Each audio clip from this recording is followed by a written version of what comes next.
बिस्मिल्लाहिर्रहमानिर्रहीम। अस्सलाम वालेकुम। अज़ीज़ तलबा, आज ये जो वीडियो मैं बना रहा हूँ it's about estimating population mean when the population standard deviation is known. ठीक है, when the population standard deviation is known, although it's a rare case, लेकिन बाज़ औक़ात ऐसा हो जाता है कि पॉपुलेशन स्टैंडर्ड डेविएशन नोन होता है। तो इसके लिए कुछ फार्मूले हैं। खैर, फार्मूला की तरफ मैं थोड़ी देर बाद फिर भी आऊँगा। और वैसे भी जब मैं ओवरऑल इसका प्रेजेंटेशन बनाऊंगा इस थ्योरी का, तो उसमें भी मैं ये समझा दूंगा। लेकिन फ़िलहाल मैं कंसंट्रेट करना चाहता हूँ कि इसको आप एक क्वेश्चन आप इस पर कैसे सॉल्व करते हैं। तो चलिए ये क्वेश्चन देख लें। ये क्वेश्चन है और इसके लिए आपने जो वीडियो देखनी है वो ये ही वीडियो है जो अभी मैं बना रहा हूँ।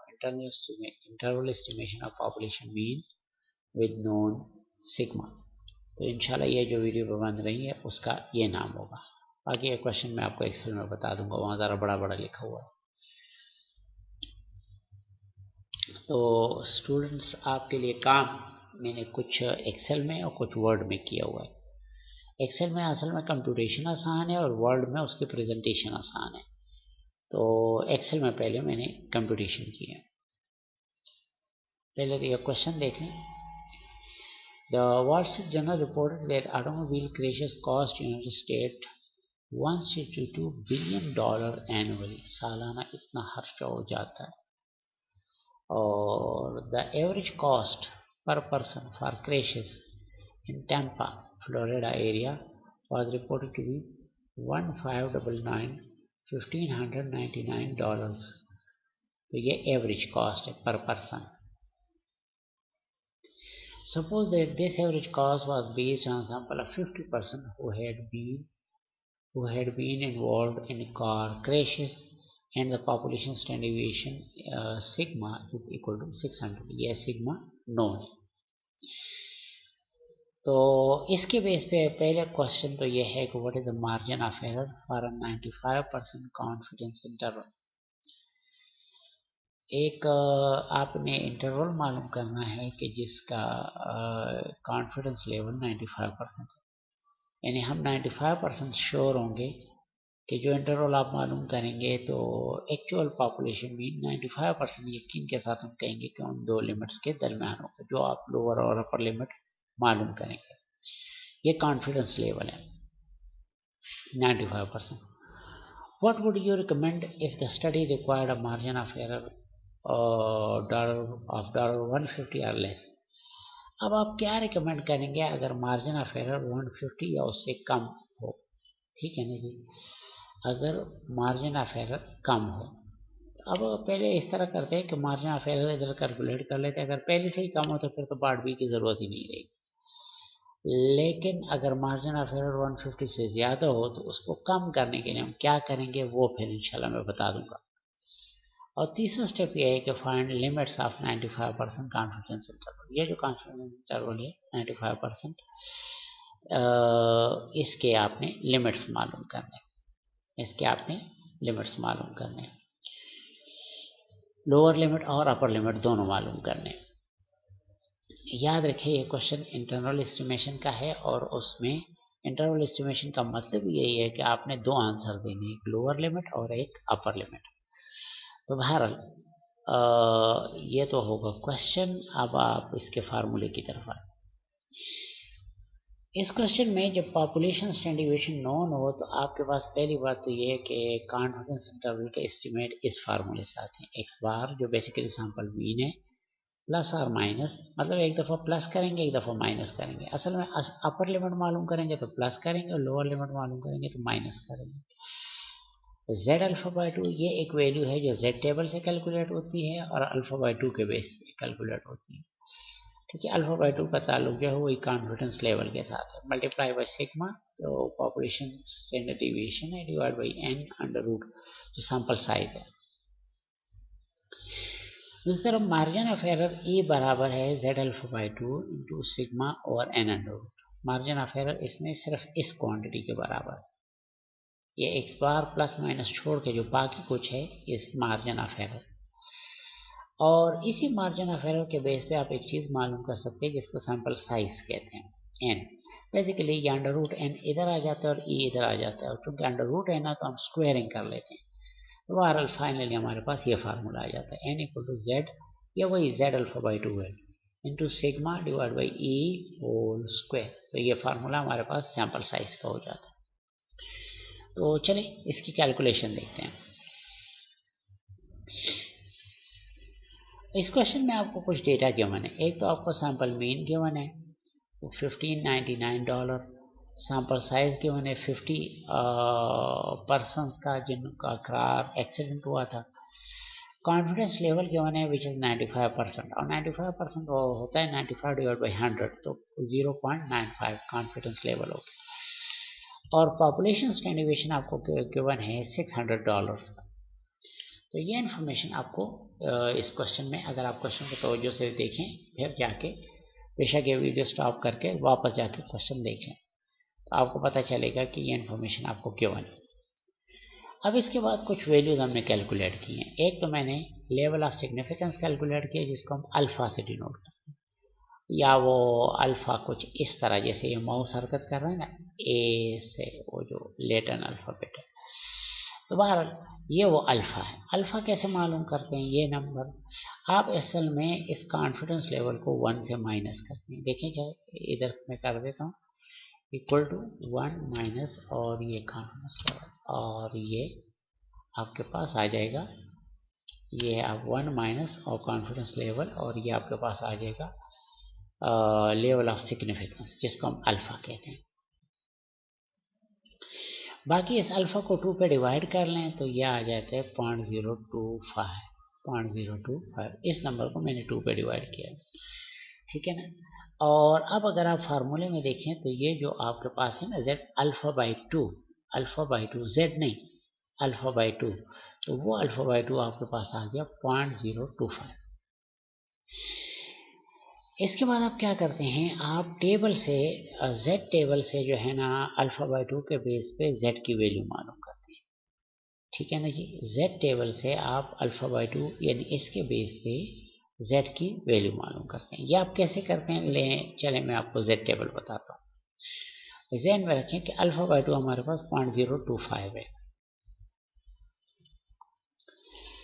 तो 0.025 आपने इस टेबल के अंदर, ये कम्युलेटिव स्टैंडर्ड नॉर्मल टेबल है, क्योंकि आप लोग स्टूडेंट रिपीट कर रहे हैं तो तमाम स्टूडेंट को मालूम होगा कि मैंने ये टेबल में इस्तेमाल करता हूँ कम्युलेटिव, ये Z टेबल है, cumulative standard normal table.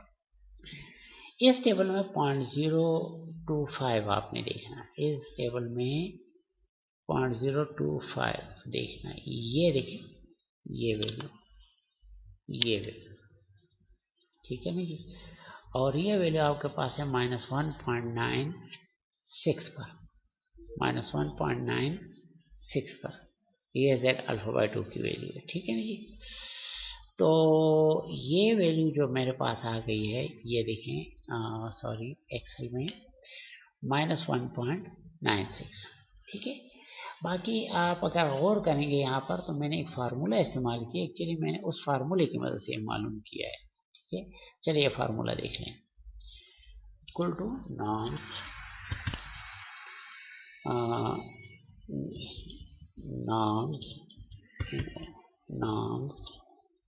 Norm inverse, norm inverse वो कह रहे हैं मुझे प्रोबेबिलिटी वाला बता दें, तो ये प्रोबेबिलिटी हो गई, और ब्रैकेट क्लोज करके एंटर प्रेस कर दें।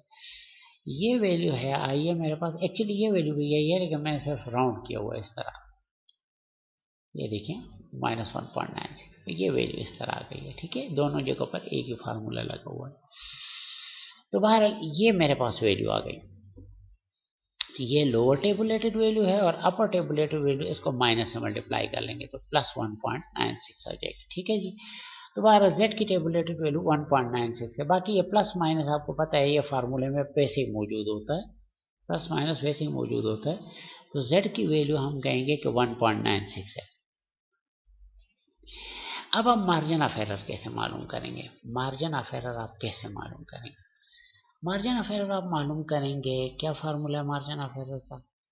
z है, सिग्मा है, divide by n under root. तो z और सिग्मा को, z की वैल्यू इस पूरे सब कुछ में, इसकी वैल्यू है 1.96, इस पूरे की वैल्यू है 1.96, ठीक है, और इसकी वैल्यू 600।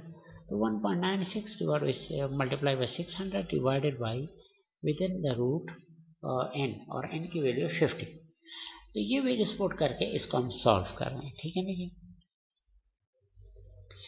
तो इक्वल टू, यहाँ पर देखें, मैं बेसिकली इस आंसर की तरफ आ रहा हूँ, लेकिन ज़रा अलग जगह पे आपको सॉल्व करके बता रहा हूँ। इक्वल टू, पहले तो 1.96 तो ये हो गया, मल्टीप्लाई बाय सिग्मा, और सिग्मा की वैल्यू ये हो गई, और डिवाइडेड बाय जो है ना रूट के अंदर हमने ये लिखना है। तो ये आंसर लिखकर मैंने पावर, इसका पावर ले लेते हैं 0.5, 1/2 इसकी पावर, ये रूट हो जाएगा, ठीक है, और ये रूट वो सिर्फ B3 का लेगा। बहरहाल आप इसको इंटर करेंगे तो ये वैल्यू आपके पास आती है 166.3085। तो होपफुली आपको समझ आ गई कि ये वैल्यू कहाँ से आई है। ओके, इसके बाद जो है ना जब ये वैल्यू आपके पास आ गई तो computed value is higher than 150, मतलब ये तो हमारे पास जो मार्जिन ऑफ एरर आया है ये तो 150 से ज़्यादा है। तो लिहाजा अब हमें क्या करना चाहिए, we need to increase sample size. तो हमें सैम्पल साइज बढ़ाना पड़ेगा। वजह क्या है कि जब आप सैम्पल साइज बढ़ाते हैं तो जेड और सिग्मा तो उधर ही रहते हैं, जब आप बढ़ाते हैं तो ओवरऑल एरर ये आप बढ़ाते हैं, चूँकि इस पर डिवीजन हो रही है तो ओवरऑल एरर जो है कम हो जाता है। तो हमें सैम्पल साइज बढ़ाने की ज़रूरत है। तो अब मैंने ये कर दिया कि रिक्वायर्ड MOE जो है हमारे पास 150 है, और ये तो गिवन है, एक सूल तौर पे ये इधर लिखने की बात थी, बहरहाल ये तो गिवन है। लिहाजा प्रोपोज सैम्पल साइज हमारा क्या बन रहा है, इसके लिए हमने ये फार्मूला इस्तेमाल किया है, n = z sigma divide by e whole square. z की वैल्यू 1.96, सिग्मा की वैल्यू जो है 600, और e की वैल्यू जो है 150, और इस सबको आंसर आ जाए तो उसका पावर 2, तो ये n की वैल्यू हो जाएगी। तो यहाँ पर इसको कैसे करेंगे, ये मैं इधर के बजाय ज़रा इधर कर लेता हूँ, ये आंसर मौजूद भी रहे ताकि आप देख सकें। इक्वल टू, और ब्रैकेट, क्योंकि बाद में मैंने स्क्वायरिंग करनी है तो इसलिए ब्रैकेट अभी से लगा लिया। क्या चीज़ है इसमें, एक तो z है मल्टीप्लाई बाय सिग्मा है, और डिवाइडेड बाय सैम्पल साइज है, सॉरी मार्जिन ऑफ एरर है, ठीक है, ब्रैकेट क्लोज, और पावर 2, ठीक है, और एंटर प्रेस करेंगे तो ये आपके पास वैल्यू आ गई 61.46। होपफुली तो आपको समझ आ गई, ये वैल्यू आ जाती है। तो हमारे पास सैम्पल साइज ये आ रहा है, चूँकि सैम्पल साइज एक खास तादाद होती है, पॉइंट्स में नहीं होता, तो मैंने ये लिखा कि it is propose to take sample size of 62 to be a bit on safe side. तो मैंने इससे एक पॉइंट मजीद भी बढ़ा दिया, 62 कर दिया। तो अगर आप मार्जिन ऑफ एरर 150 या उससे कम चाहते हैं तो आप 62 का सैम्पल साइज ले लें, यह खुद ब खुद 150 से कम हो जाएगा। अब आखिरी बात आ गई है, और वो है lower limit and upper limit. ये lower limit and upper limit, ठीक है ना, ये कैसे कैलकुलेट किया मैंने, ये लोअर लिमिट जो है और अपर लिमिट, इसके लिए देखें, लोअर लिमिट है x बार माइनस, चूँकि लोअर लिमिट है तो x bar minus margin of error, और अपर लिमिट होगा x bar plus margin of error. तो ज़ाहिर है मैंने यही किया है। देखें यहाँ पर मैंने क्या किया है, अगर आप देखें इसके फार्मूले को, ये देखें इसमें B2 क्या चीज़ है, ये सैम्पल मीन है, और वो x बार है, इससे ये वाला जो हमारा पुराना मार्जिन ऑफ एरर है वो उससे माइनस किया गया है, तो ये लोअर लिमिट हो गया, ठीक है जी। इसी तरह उस दूसरे में ये प्लस किया गया है, दूसरे में आप देखेंगे इसको प्लस किया गया है, बाकी वही x bar plus margin of error है, ठीक है। तो ये दो वैल्यूज इस तरीके से कैलकुलेट हो गई है।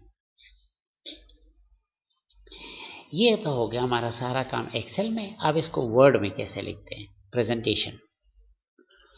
ये तो हमारा सारा एग्जाम्पल हो गया। अगेन मैं बार बार बता रहा हूँ कि अगर स्टूडेंट्स को पेपर में ये क्वेश्चन गिवन है तो इस क्वेश्चन के साथ कोई नंबर होगा, से क्वेश्चन नंबर 4, तो आप ये पूरा क्वेश्चन लिखने के बजाय लिख रहे हैं बस 4, जस्ट 4 लिखें और सोल्यूशन से बात शुरू कर दें, तो आपका बड़ा वक्त बचेगा।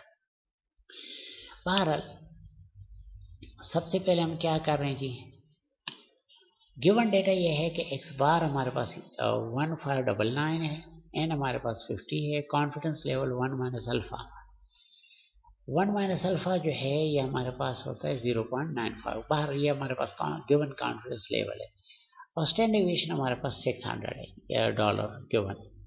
इसके बाद कुछ कंप्यूटेशन जो पार्ट ए के लिए है, लेवल ऑफ सिग्निफिकेंस या अल्फा हम कैसे मालूम करते हैं, 1 से हम एक्चुअली कॉन्फिडेंस लेवल माइनस करते हैं, ठीक है ना। वैसे आप इधर देख भी सकते हैं, अगर ये अल्फा इधर आ जाए और कॉन्फिडेंस लेवल ऐसे हो जाए तो फिर यही फार्मूला बनेगा, which is equal to 1 minus 0.95 equal to 0.05, ये हमारा लेवल ऑफ सिग्निफिकेंस हो गया। अल्फा को लेवल ऑफ सिग्निफिकेंस कहते हैं। इस अल्फा को 2 पे डिवाइड करेंगे तो इस तरीके से तो 0.025 हो जाएगा, यानी दूसरे अल्फाज में इसका मतलब ये हुआ कि z अल्फा बाई 2 बराबर है z, और ये अल्फा बाई 2 की वैल्यू है 0.025, तो ये टेबल से -1.96 आ गई है। This final value is obtained from z table. Now margin of error MOE जो है ना, ये बराबर होता है, ये फार्मूला है, इस फार्मूले में वैल्यूज पुट करें और जब आप इसको सॉल्व करेंगे you will get 166.3085, so many dollars. Okay, ये तो पार्ट ए मुकम्मल हो गया, मार्जिन ऑफ एरर मालूम हो गया। नेक्स्ट हम आगे जाते हैं पार्ट बी। पार्ट बी जो है clearly margin of error is greater than 150, ठीक है ना, so we need to increase sample size, ठीक है। और नया सैंपल साइज हमने इस फार्मूले से मालूम किया, इसमें 1.96 वही पुराना है, z की सिग्मा की वैल्यू वही पुरानी है, लेकिन अब की दफ़ा हमने ये मार्जिन ऑफ एरर नहीं, जो रिक्वायर्ड मार्जिन ऑफ एरर है वो लगाकर इसको सॉल्व किया, तो इसका ये आंसर आ गया। और इसके बेस में मैंने प्रपोज कर दिया कि it is propose to take sample size of 62। Okay, finally अब पार्ट सी में हम कॉन्फिडेंस इंटरवल मालूम करेंगे, तो limits of confidence interval is equal to point estimate plus minus margin of error. हमारे केस में पॉइंट एस्टिमेट जो है x बार है और ये मार्जिन ऑफ एरर है, मैं पहले भी बता चुका हूँ, प्लस माइनस। तो बार ये तो वैसी फार्मूला लिखा हुआ है, असल में हमें इसकी भी वैल्यू मालूम है और इसकी भी वैल्यू मालूम है, ठीक है ना जी। तो पॉइंट एस्टिमेट की वजह से ये तो ऑलरेडी गिवन है 1599, और प्लस माइनस के बाद मार्जिन ऑफ एरर, और मार्जिन ऑफ एरर ये है। अब अगर इसको माइनस करेंगे तो लोअर लिमिट आ जाएगा, और प्लस करेंगे तो अपर लिमिट आ जाएगा, ये कैलकुलेट किया गया अभी आपके सामने। और बार यहाँ पर प्रेजेंटेशन की सिर्फ इतनी बातें के साथ डॉलर लिखे होते हैं। तो होपफुल स्टूडेंट्स आपको आज 2 बातें समझ आ गई होंगी। वो 2 बातें क्या हैं कि interval estimation of population mean, interval estimation का मतलब इसका लोअर लिमिट अपर लिमिट कैसे मालूम करते हैं, व्हेन सिग्मा इज अननोन। तो उसमें ये लिमिट्स मालूम करना भी आपको आ गया, मार्जिन ऑफ एरर मालूम करना भी आ गया, और सैंपल साइज भी कैलकुलेशन आ गई। तो होपफुली आपको इस एक क्वेश्चन में तीनों काम समझ में आ गए, ठीक है ना जी। तो enjoy reading at your free time. ये ऑनलाइन का ये एक फ़ायदा हो गया कि स्टूडेंट अपनी सहूलत के मुताबिक जो है रीडिंग कर सकता है। तो चलिए जी, क्लोज करते हैं। अस्सलाम वालेकुम।